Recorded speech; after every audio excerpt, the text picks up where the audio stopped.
Hey guys, Straight Jacket Jim here. Something a little bit different today. I found a pretty interesting tech product, or rather I had a friend point out to me this pretty cool little tech product called the Genki Shadowcast. It was on Kickstarter.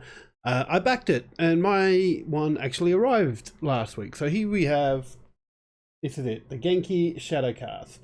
So what this is a little HDMI, kind of looks like a USB drive, but it's actually HDMI with a USB-C connection on the back that lets you capture any HDMI stuff. So it was only, I think, $50 or $60, so it wasn't super expensive compared to some other capture cards. When I saw it, then my initial thought was, if it works, if it does what it says on the box, this is a great little tool that you can buy for beginner streamers that isn't going to cost you the earth. Like I'm running a Elgato HD60S, which is good. It's worked really well for me, but it was expensive, like $300 or $400 Australian. So really, and if you're starting out, you don't have that sort of cash. So I did want to check this out, see how we go. So we're going to do a bit of an unboxing here. To start, it did get delivered to me in just a standard envelope package. So let's open this up. Have a look at what it's like. So nice little plastic covering, chuck that in my bin, and just slides open. Oh, nothing else. See, there's nothing else in the box, just a nice little sleeve. So we can see that it's just a nice little red box. Not a whole heap of lighting, but yeah, it keeps on saying USB-C to laptop, so I'm not quite sure what that's going to end up being like. So we'll open up the box and see what it is. So it's got one of these tabs. Open it up, and here we go. So nice yellow one. I think I got to select the color when I picked it out. So it's very solidly in there, so it's not going to move. So yeah, this is what it looks like. So we've got our HDMI connection on this end and a USB-C connection on the other end, and yellow and black just for a bit of color variety. Cool. It was in there pretty tight too. With this cardboard is very solid, so that's interesting there. And as I suspected, it comes with a USB-C to USB-C cable. So if you don't have a USB-C port on your computer, you may need to buy an adapter. Or it does also say on the box, compatible with USB-C to USB-A cables as well. So if you've got a USB-C cable to USB, like I've got here for my phone, it should work as well. So I'm just going to put this one to the side for now because it's not going to work for me. So what else have we got in the box? We got a Genki sticker. Another sticker of some description. The manual. So this will tell us how to set it all up. And that's it. That's all that's in the box. Nothing more in the box. Nothing more in the box today. Let's have a quick read of the manual. User manual for Shadowcast. Package includes one Shadowcast, yep, USB-C cable 1.8 meters, and the user manual. And as it conveniently says, you're looking at it. Genki Shadowcast is a HDMI to USB converter for game consoles that allows you to take up to 4K, up to 30 FPS, HD up to 60 FPS, or 720p up to 60 FPS. Sources and output the same resolution and frame rate to a maximum of 1080p at the okay. Well, so that's interesting then. So it can only it can take inputs from those, but it converts it to either 1080p at 30 FPS or 720 at 60 FPS. Okay. Connection to USB-C or USB-A input on your computer using Genki Arcade app or any other streaming platform. So they do have their own app, which I am going to get in a minute just to have a look at, because I think I probably need it for drivers. But hopefully it will integrate with OBS. Let's get started. So what I want to do first actually we're going to not get the software and we're just going to plug it straight in. But what I want to find, this is the tricky bit. I want to find a vacant USB 2 port. Now let's connect it into our Shadowcast. Oh, cool. So we get Windows is setting up the Shadowcast. Wait for Windows to finish doing its thing. Shadowcast is set up and ready to go. So what I want to check first, let's we're going to pull this over here and we're going to get the nice infinity swirl going around. So you can see what I'm doing in OBS right now. So I just want to check quickly. I'm going to do a video capture device. I'm going to call Shadowcast. Okay. So the Shadowcast is there already. Nice. Hang on, I should probably, let's resize that. So let's put it over this for now because we don't need you don't need to see that right there. So I've got my Nintendo Switch here. I'm going to plug in the Shadowcast into there. I'm going to turn on the Switch. Holy crap, it was that easy. It was that freaking easy, people. So, there's no sound though. Why is there no sound? Okay, I'm going to try something. There's audio input. Could be Shadowcast.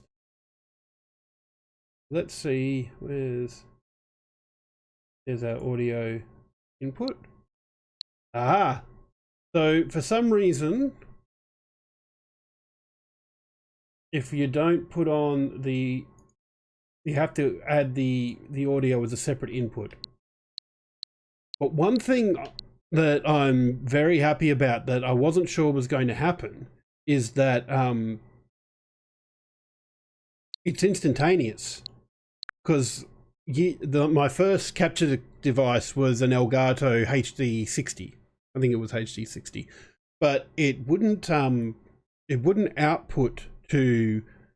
There was a delay. There was like a 700 millisecond delay between making an input and it coming through on the stream. So you had to do things like delay your mic and your video, your webcam, and all that sort of stuff, so that it would work properly. But this is going really well. So the only thing I don't like about it so far is that I had to insert the audio capture as a separate thing, but this is straight out of the box. I haven't installed. The only thing, I've plugged this straight in. I've got my USB-C to USB-A plugged in there, and it's just straight in on the Switch. That's incredible. Let's just try a game. Let's see how we go with a game. Super Mario World, because I know that one very well. So we're going to just do a quick little run through of the first few levels. Might just turn that down a bit, shall we? What's oh, that's going to all the channels, so that's going to be fun in video editing, but that's okay. So let's see, because yeah, I don't mean to brag. Okay, well that's a little bit jerky.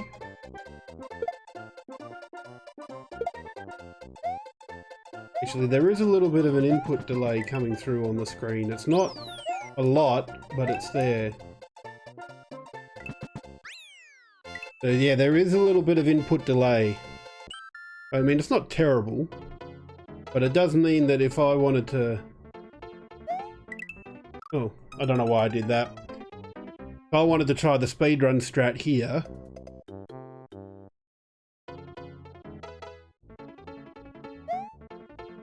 Yeah.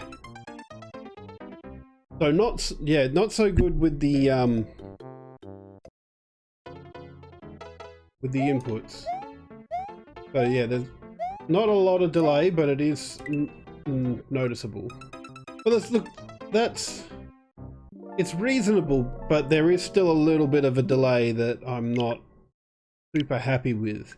But let's change over to the Xbox and see how that plays. So let's try the Xbox. Let's see how we go. Yeah, it still feels, even in the, like, this will be the test because this is what was getting me before. Yeah, see, that's...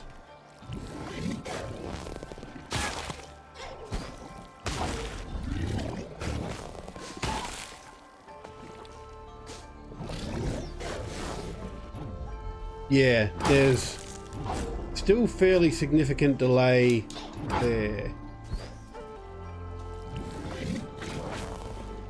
Yeah, you have to...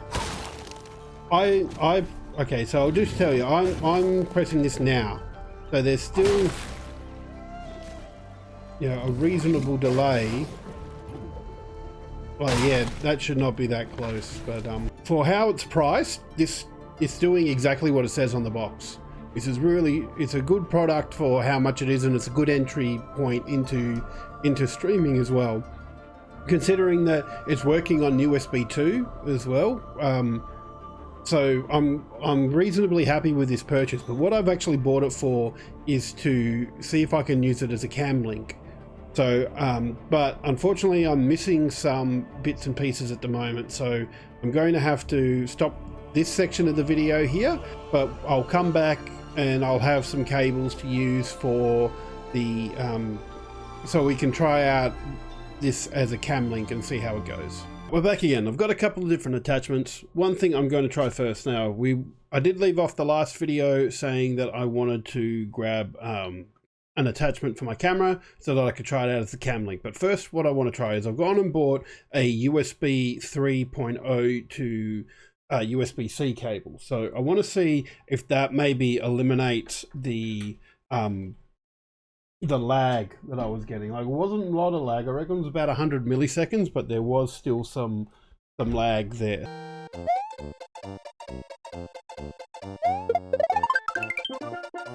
But this does actually seem a fair bit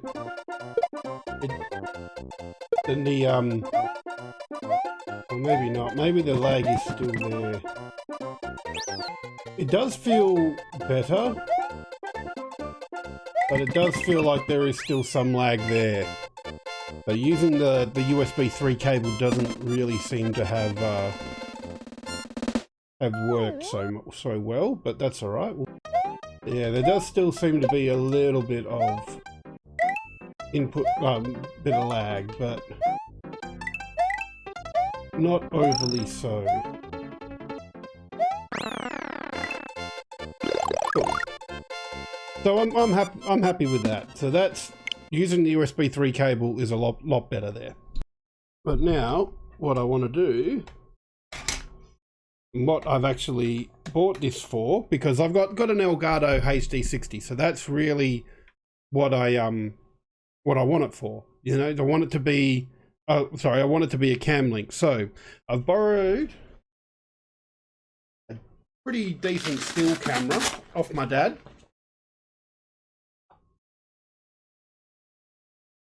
It's an older one now, but it still does really good photos. And it's got a HDMI mini port on it. So I bought a HDMI to HDMI mini converter. So we're going to chuck that on the end of the Shadowcast and then plug it into the side of the camera. Oh, there we go. Well, it's showing us what's on the camera at least. Ah, there we go. Right. Oh, not that. Just hold halfway down. Why won't you focus? Oh, it just won't do the TV screen. So look, it's focuses quite well on that and on my sword and everything. short answer is we can use it as a cam link, which is great. That's what I bought this for, to be able to do. So now all I need to do is actually get a really good camera to use it. One thing I haven't checked out though is there's the Genki Shadowcast software. So I should bear in mind that all the stuff that I've done up to this point has been just based on plugging it into Windows, and it works. And that's amazing for that. So what we're going to do now is I'm going to quickly install the Genki Shadowcast software, and we're going to see how that goes. This is the Genki Arcade software that Genki have made to support Shadowcast. So let's have a look. What's this?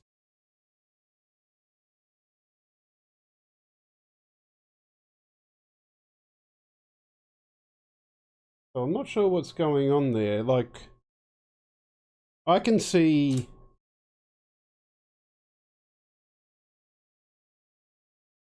on the thing itself. All right, you know what I might actually, I'll take the camera out and we're gonna put it back into the switch, because that might make things a little bit better.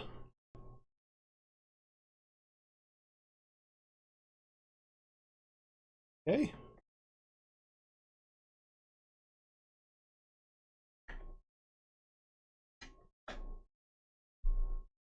There we go. Okay. So with the Genki Shadowcast software, it am I getting double? So it's still only outputting to the audio output that I've got there. All right, well, let's just run through these levels with the software.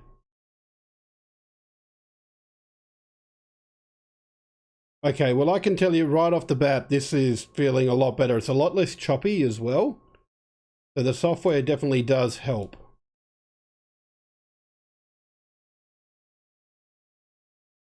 Yeah, see, I'm getting my routing through this a lot easier than I was before.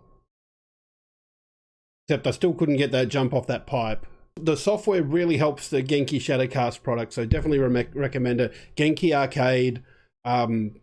And then you just have it in a window there. It's not surrounded by everything, so that you can make it as big as your monitor if you're running a 2-monitor setup.